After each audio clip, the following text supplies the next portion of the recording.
You are listening to the Horse Radio Network, part of the Equine Network family.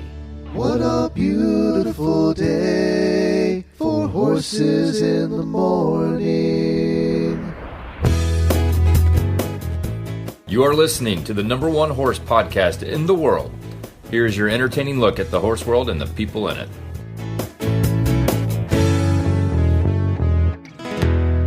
Hi, I'm Megan Brady, and you're listening to Galloping Getaways for Thursday, March 27th. As always, we are on Horses in the Morning every fourth Thursday of the month and cover everything equestrian travel. Brought to you by the Equestrian Travel Association. Good morning, Horse World. Ride away with us on this special monthly equestrian travel episode, brought to you by the Equestrian Travel Association. Get ready for an exciting episode as we saddle up and dive into the latest adventures in equestrian travel. Today, I'm thrilled to welcome Susan Henry, one of our travel advisors for the Equestrian Travel Association, who just returned from an incredible visit to Pampa Lodge in Chile. Join us as Susan shares her unforgettable experiences at this stunning destination, highlighting the breathtaking landscapes, unique riding opportunities, and the warm hospitality that Pampa Lodge has to offer. From galloping through the picturesque backdrops to exploring the rich culture of Chile, Susan has a treasure trove of stories and insights to share. Whether you're an equestrian enthusiast or simply looking for your next getaway, this episode promises to inspire your wanderlust and spark your passion for adventure. Tune in and gallop away with us on Galloping Getaways. Well, Susan, it's great to have you back on Galloping Getaways, and I can't wait to hear all about your trip. So tell us a little bit about where you were and what you've been doing. Well, we had a grand time in Patagonia, in the Chilean side of Patagonia. My husband and I have had the pleasure of visiting Chile twice before, first to the Atacama Desert in the far north, which is the driest place on the planet, and then to the wine country of Chile, which is not to be missed. A lot of fine wine at a very good price. And this was our third trip to Chile, and it took us to the far south. The landscapes of Patagonia, legendary, so much so they named a hiker's retail store after it. But beyond that, it's just everything that you think it might be, just a pristine wilderness full of just dramatic landscapes. Awesome. And so this trip, you were in the Torres de Paine? Am I pronouncing that? Yes, I think it's pronounced Paines. Paine. All right. All right. Probably messing it up with my Texas accent, but I listened carefully, and I think that's how they said it. So what inspired you to visit that area? And then how did you come upon the lodge that you went to? Well, actually, I let my husband lead the way on this because he is an avid hiker, and I think he must have mountain goat in his family tree because he loves to go uphill. It's not, however, something that we can do together. So as soon as he floated the idea of going to Patagonia, I was all on board. But then I went fast to work to a place where he could go uphill and I could ride horses. Perfect. And the Pampa Lodge just bubbled right up to the top. Awesome. Awesome. So can you share a little bit about your overall experience at Pampa Lodge and what were some of the highlights of your stay? Well, when we arrived, we were in a very, very remote place. Maybe there were 3 or 4 lodges, all of very small size and in relatively humble trappings. We were right on the border of the famous Torres de Paine Park and also sitting on the banks of a gorgeous river called the Serrano River. When we arrived, we crossed a boardwalk over some land that looks like it might flood when the river exceeded its banks. And the lodge, I was delighted to find, was perched right on the edge of the riverbank, and it just the most verdant Eden of landscape. And you walk into the lodge, and the whole side that faces the Torres de Pines is floor to ceiling windows, and it literally takes your breath away when you walk in. Wow. I tried to pay attention to the nice lady who was checking us in, but my eyes kept wandering over to the windows. And then sure enough, when they led us to our room had the same floor to ceiling windows. And it was just like gobsmacking. It just took your breath away. Beautiful, pristine, clear, just everything you'd hoped it to be. And the windows just picture framed it. And it's like you would sit and look out the window like you were looking at a really engrossing TV show. Wow. Yeah, I looked it up online, obviously, Yeah. before we did this, and I saw some of their pictures on their website, and like that's the first thing that caught my eye is all Oh, yeah. the open windows that they have at the lodge, and I was like, oh my gosh, it's like my dream. They're very smart to leverage it. Very Yeah. smart. Yeah. Yeah. Yeah. So how would you describe your accommodations there, and what are besides the windows, obviously, what are the unique features or anemones that stood out to you? I would say that the style of the hotel is what I would refer to as stylishly comfortable. It's not Okay. ornately decorated. It kind of leverages pops of color through the natural textiles that Chile is famous for. It's and everything is very padded and invites you to sit or lay down. Hmm. The bed was extremely comfortable. We had a small sitting area in our room, and we had a very nice walk-in shower, great hot water, great internet service, just total inviting place to either be active or be loungy, whichever you prefer. Oh, that's great. And I will say, having a good bed when you travel is Oh yeah, essential.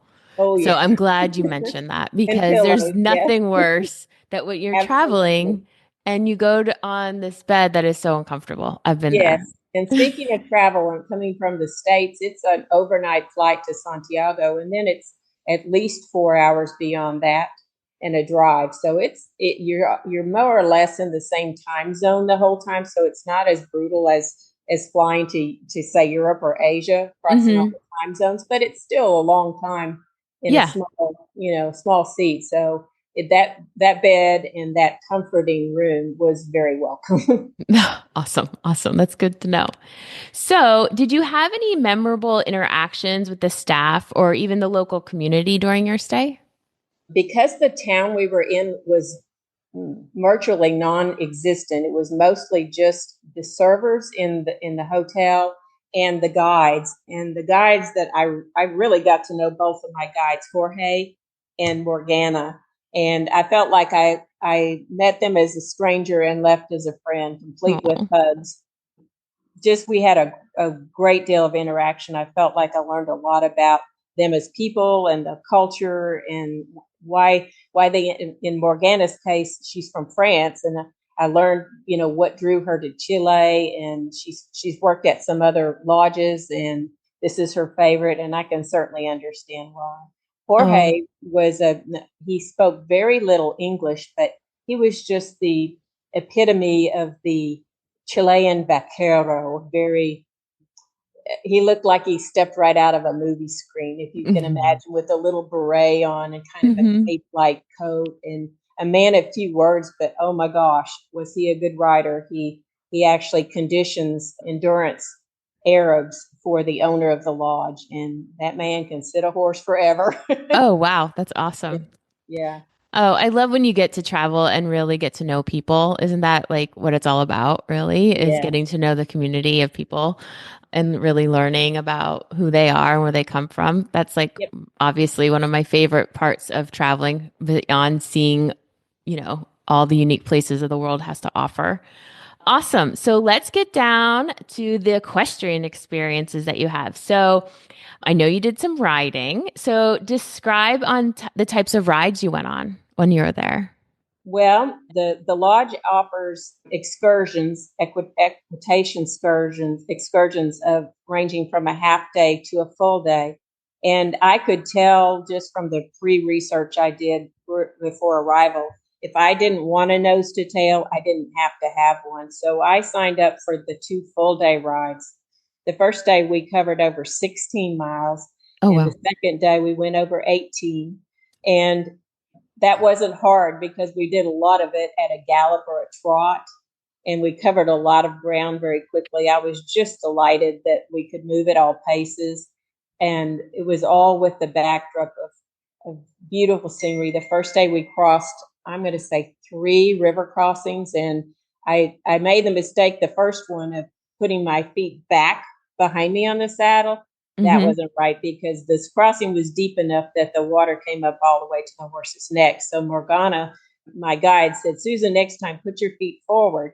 And I don't know why I didn't think of that, but of course the head is always going to be the highest part. Right. You should put your feet up by the head. So the second 2 crossings, I did that with greater success. I didn't get any wet feet. It's pretty awkward. You hope the horse is not going to go sideways quickly, but they can't really because it's that deep. But that was just exhilarating to do that. I just got the giggles. I was having so much fun. Oh, that sounds so much fun. We had this lovely pack of stable dogs that ran with us the whole way, and they just jumped in the water. They were feet away from my horse, just having the time of their lives. So the river crossings were awesome. The water was so clean. You could see right straight through it. And this is glacial water, so it's just really refreshing. Oh my goodness. Yeah. So That the first sounds day amazing. we did the 3 river crossings. That we had some less experienced riders too that peeled off after their half day of riding. And in the afternoon, I was left with a show jumper from Poland who is now a dentist, but she could really ride. And it was just the 2 of us with the guide. And she said, "You ladies want a canter?" And I said, "Oh, do we?" And off we went. And pretty much the whole remainder of the afternoon we did at a canter, following a lunch stop in a beautiful grove of trees. We had the most exquisitely packed lunch. We actually had 4 different choices of what to eat, and I was very grateful for that because I'm a pescatarian. But they had beautiful salmon, and they made a quinoa burger for me. So we just had a great day. And then when we got back to the lodge, we were welcomed with this beautiful tray of appetizers and the Chilean national drink, Pisco sour. Oh my goodness. The Polish show jumper and I were treated to that as a surprise when we returned. It was just a very active day. The next day, when I didn't think it could get any better, the next day I did the 18-mile ride, and it was just me and the 2 guides. Morgana had never taken a guest on this ride. She was familiar with it, having gone with Jorge out, but this was her first time to go with a guest. And this was a wide open in the national park in the Pampa, which has no holes. I don't know where the rabbits go, but they weren't in the Pampa. And we just cantered and cantered and cantered. The horses were so responsive. I wasn't ever afraid that the horse would not slow when I wanted it to slow, even if the other horses were cantering. The horse was very responsive. His mouth was very soft. He was responsive to leg cues, but had just tremendous energy, not just going back to the barn, but away from the barn, which is really thrilling because that just tells me that's a happy horse. That horse is a very happy horse. Yeah. Yeah. That's awesome. Very, very fit, very willing, incredibly sure-footed. That horse in 2 days, 2 full days of riding. Well, I rode different ones, but neither one of them stumbled the entire time in very challenging terrain, like catwalk, mountain trails with stones that they stepped over, and just, I was really impressed with the horses.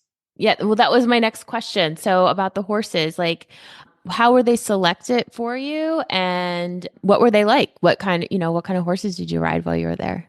They were called Criollas, and there were some mixes of Arab in there for the stamina. And Morgana did a good job interviewing us before the rides. We also filled out a form addressing our experience, and she just nailed it. She did a really good job of matching people, not just the experienced riders like myself, but the less experienced riders got decent mounts too. There wasn't a dog in the house, so to speak.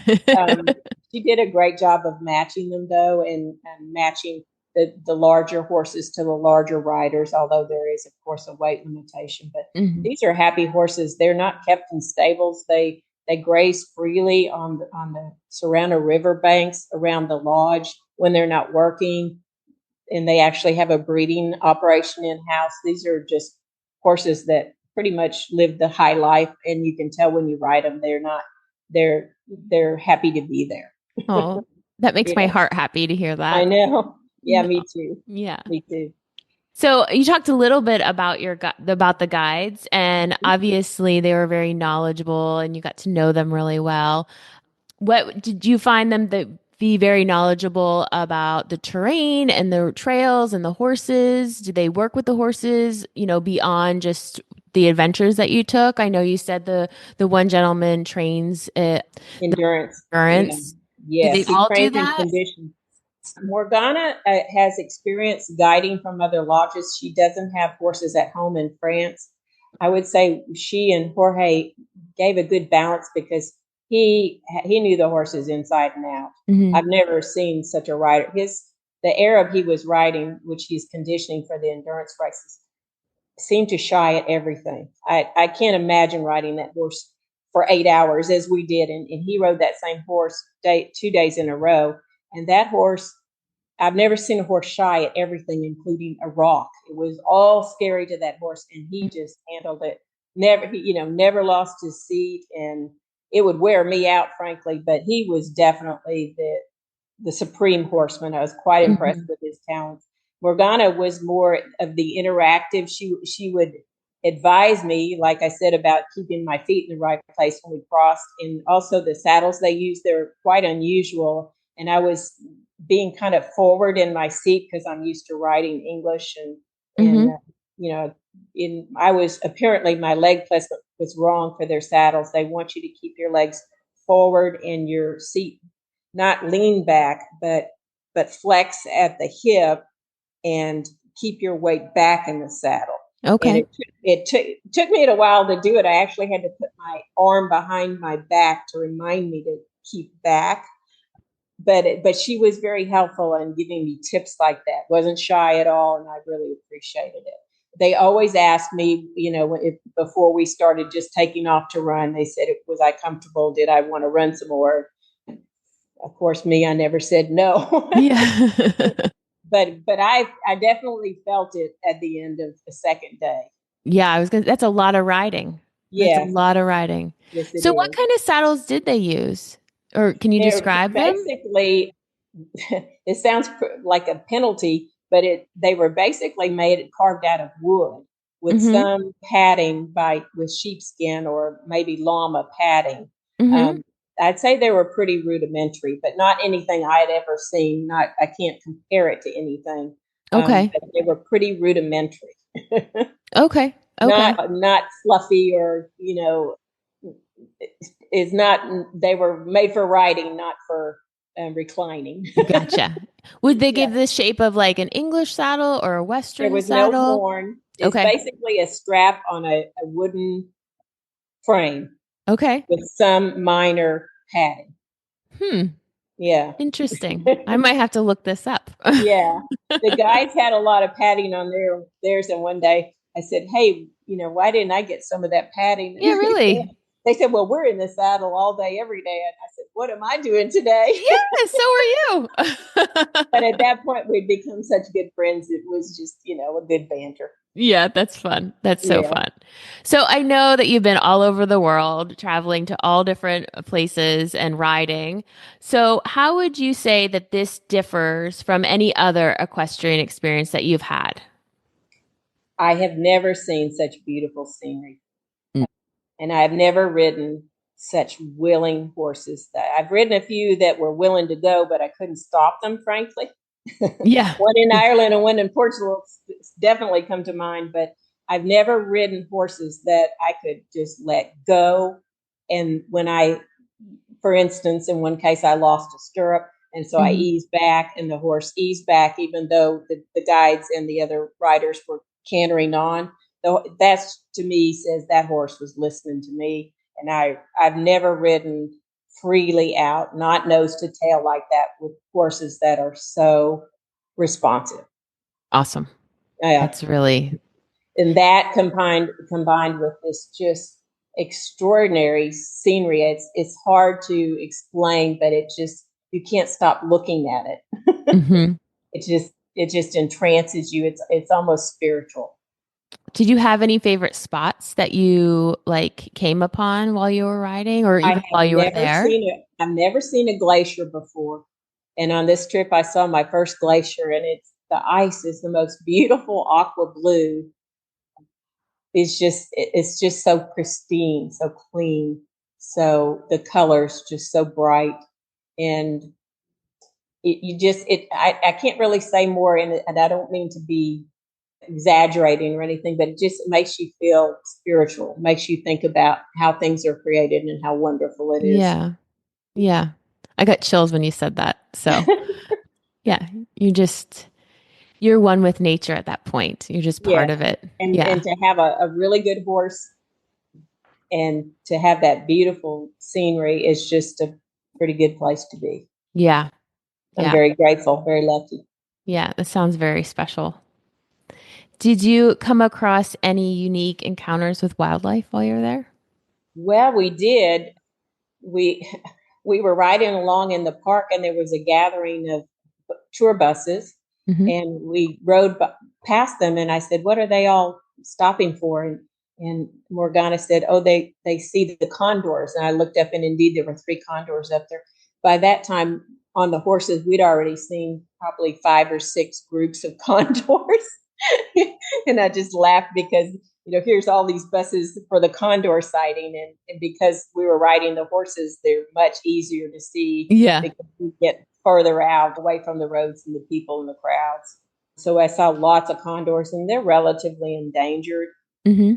One among the biggest of birds in the kingdom. And so they're wonderful to see. We also came upon some guanacos, which are a smaller version of a llama. Oh, I didn't And know what those are. Yeah. yeah, and they appear on the menu a lot down there, but they have never been wildly successful in domesticating them. Apparently, they love their freedom so much they tend to commit suicide any way they can if they're domesticated. So I Oh. thought that was kind of interesting. They also laugh in the face of danger when they sense a predator is after them. They have this funny noise they make that sounds similar to a human laugh to warn the others that there's something bad afoot. Oh, And interesting. we didn't get to see any flamingos or pumas, but Hmm. they're definitely there. And the lodge does run a wildlife excursion by vehicle where you have a chance to see some other wildlife. But in terms of what we saw while riding, the condors and the guanacos were the main ones. Wow. That Saw sounds, lots of waterfalls. yeah. Yeah. The landscapes just sounds amazing. And like I said, when I went online to do some research, it's breathtaking. There's no words to describe it. And that's a picture. So I can't even imagine being there. Didn't see one piece of trash. I rode almost 40 miles in 2 days. Didn't see one piece of trash anywhere. Just cleanest air and the cleanest water. Wow. Did you do any other activities while you're there, or did you mostly just do riding and your husband did the hiking? I didn't do it, but my husband did what's a relatively famous trek to the base of the touristy pines. Hmm. He like me got lucky, and it was just he and his guide, and he was like a little kid. He was so excited. He asked his guide, "I know you said we'd leave at 8, but could we please go at 5? I want to beat everybody there." And Oh, the guide said, "Sure, I'd love to," because the guide knew, like Michael was suspected, that the crowds would come later.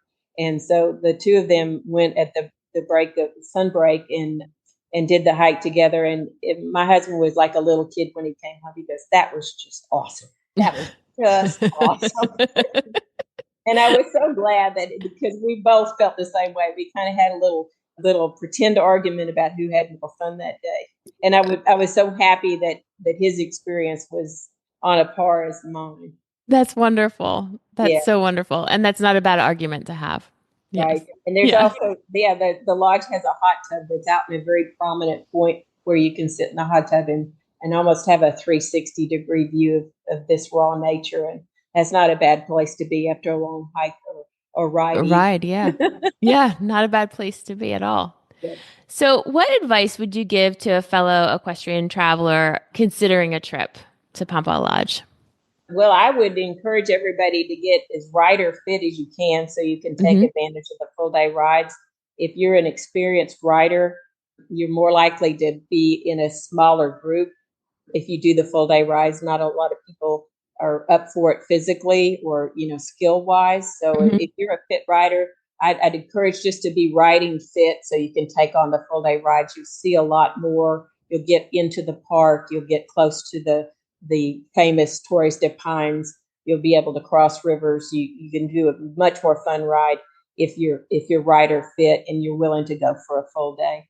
You take a nice, gentle, long lunch break with a wonderful sack lunch, so you'll have time to recoup. But the other tip I have for anybody going to Patagonia is no matter, even if it's in the high season, it's impossible to underestimate how strong the winds are there. They're like notoriously strong. And I was grateful I'd listened to some podcasts beforehand and everybody kept saying the wind, oh, the wind. And the wind is just overwhelming. Like it literally, I could feel it buffeting the horse and the horse moving with the wind. And while my husband was hiking, he actually saw a hiker get blown off the mountain and they had to medevac him out. So, oh my goodness. Yes. Be prepared for the wind. Bring a waterproof windbreaker. Bring something for your head, although we wore helmets when we were riding, but also just bring layers because the weather's really unpredictable. It might be very cold when you start out in the morning and you might be shedding your layers by the afternoon. So it's quite unpredictable, but not the wind. The wind is predictable. Wow. I had no idea. And that's so scary. I can't even imagine just the wind picking me up. Yeah. So that was my next question. Your horse under you. Yeah. Oh my goodness. Even worse. Yeah. Well, I don't know what's worse, but both are terrifying to me. So that was my next question. So like, what is the best way to prepare for a trip there? Like even clothing wise and shoes wise, like what did you pack? I'm kind of picky about wearing my own helmet, but I didn't need to be. They had fine helmets and they gave us half shafts. So I did bring my helmet, but it really wasn't necessary. I brought jodhpurs. I'm glad I did. And I just brought lots of layers. Okay. And it served me well. I wore riding gloves. Didn't have to have them, but they helped keep me warm a little bit. And a good wrap for your neck always helps too. Yeah, absolutely. Absolutely. So how has this equestrian travel experience influenced your perspective on riding adventures in general and all the other places you've been? I was pretty certain this was not going to be a nose to tail. I will tell you, if it had been, I would have been wildly disappointed. Yeah. To the contrary, I was just very, very grateful that it was the opposite, that I had guides that said, are you ready for a canter? And I even had the, fellow riders that were with me who were, yes, let's go. Nobody was waiting for anybody. They placed us appropriately skill wise so that we could all have the experience we wanted. And you just combined a great horse with incredible landscape. And I just don't see how you could do better. Yeah, that's awesome. And I'm glad that it wasn't a nose to tail ride because I've been there and I've also been on rides where, that not everybody's riding ability is the same on the same ride. And you're average down. Yeah. And so that becomes uncomfortable for everyone, right? Because the people who are beginners feel like they're slowing down other people and the people who are more advanced want to go faster. And so I'm glad that you got to experience exactly what you wanted to and got to ride the way you wanted to. Yeah, excuse me. The Pampa Lodge only has 19 rooms and they have 20 horses. So I didn't see any slackers among the horses. So if you're an experienced rider and you want a challenging ride, this is a great place to find it in a beautiful countryside. Awesome. Wonderful, friendly people and amazing food. The country of Chile is basically bordered on one side by the Andes and the other side by the Pacific Ocean. And right down the middle is the most fertile valley you can imagine, which produces beautiful vegetables, fruits, wines, berries. And then they have the bounty of the sea, fresh salmon, prawns, crab, and of course the land, that beef, lamb, pork, chicken, all wood grilled. They're big on barbecue. Awesome. Yeah. And so I'm assuming the dining experience was phenomenal. First class, really good, but also very healthy. Good. Yeah. That's awesome. I love when I go on vacation and I feel like I'm eating better than when I do at home. Yes. Yeah. After my second full day's ride, I actually declined the Pisco sour and the appetizers because I was feeling quite sated by all the other meals. Yeah. That's really great. Well, they have beautiful cheeses too, and the textiles that they make are just gorgeous, really brilliant colors. Mm-hmm. I had fun shopping when we were in the nearby town of Puerto Natales. So did you get to travel outside the lodge then? We spent 3 days just recovering from our travels in this little town, Puerto Natales. It's about an hour and a half drive away. We treated ourselves to a day at the spa and just Nice. walked around the little town, which is a really authentic fishing town, but they're trying to reinvent themselves in ways that will get people who are there to go to touristy ponds to spend a few days there. And so they become quite a foodie destination. So we lucked out with some really good meals there too. Awesome. And did you feel safe there? Absolutely felt safe. Awesome. Yeah. Absolutely. A little less so when we overnighted in Santiago, but that's pretty much true of any large city anywhere, including the United States. Yeah, I was going to say that's no different than New York Just had to be more thoughtful about what areas you go to in Santiago, but in the countryside, very, very safe, very welcoming. That's awesome. So what do you think was your most memorable moment when you were there? Is there any moment that you had that you're like, oh my gosh, I'm going to remember this forever? The first time I walked into the room at Pampa Lodge and saw that view. Yeah.